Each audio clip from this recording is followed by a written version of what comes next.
Hello everyone, my name is Anthony Renfola, and I'm the production manager at Child's Play. I'm going to give you a quick overview of our Sustainable Stagecraft initiative.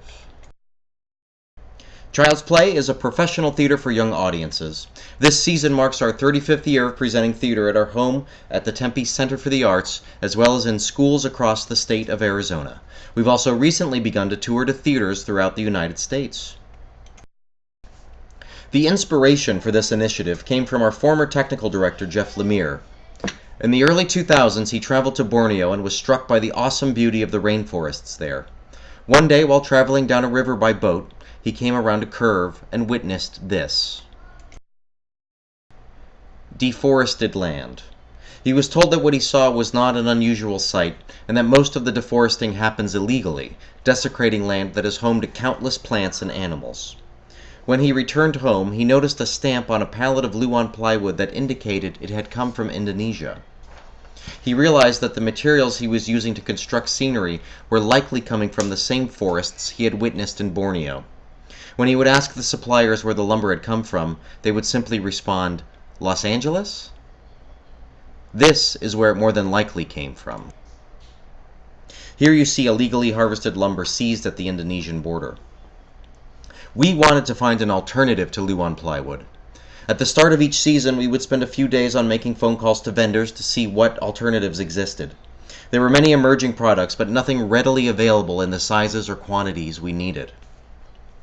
In 2009, Child's Play was awarded a Think It grant from Theater Communications Group that would give us the time and space necessary to research and experiment with new materials, to examine our waste stream, and to gather theater practitioners from around the state to discuss the ways we work and how we could do it more sustainably.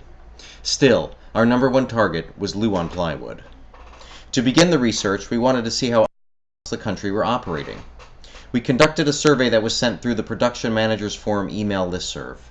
What we found was that 66% of theaters were reusing some of their scenery, but more than half were trashing it at strike.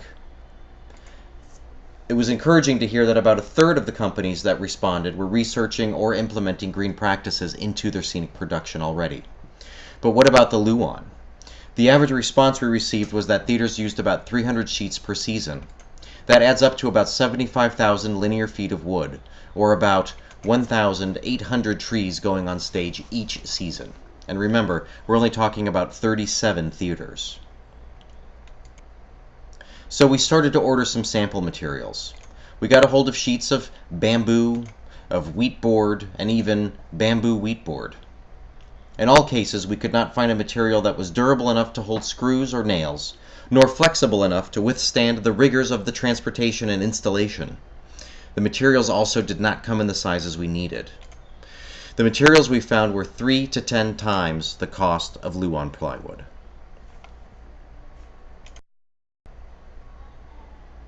At our first meeting, we gathered the theater community together to share what we had learned about these alternative materials. As our waste streams were just as important a topic as material sourcing, we connected with a commodities recycler who agreed to join us at the meeting. He gave us news we had been hoping to hear for quite a few years. The technology of metal recycling had evolved enough that they would now accept metal that had paint, fasteners, and even wood still on it. This allowed us at long last to send our steel framing to be recycled rather than into a landfill.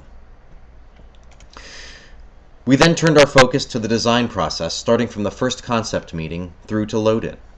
We invited scenic designers and directors to quickly work out a theoretical design for a Midsummer Night's Dream. We asked technical directors to sit in on the process as well. We did not impose the use of any kind of material or found objects. The designers told us that thinking about sustainability in their design made them think about the disposal of their sets. For example, using hemp rope as a primary scenic element, or creating scenery out of metal that could easily be recycled. The good news was, they didn't have to use water bottles or tires.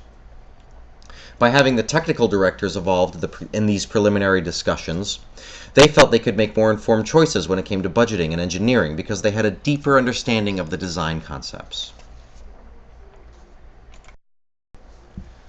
Time was discussed as a major factor when imagining this strategy. Everyone agreed it's not just the production department that would have to look at their calendar, but rather the entire organization, since production schedules are more often based on the constraints of opening night and the needs of the box office.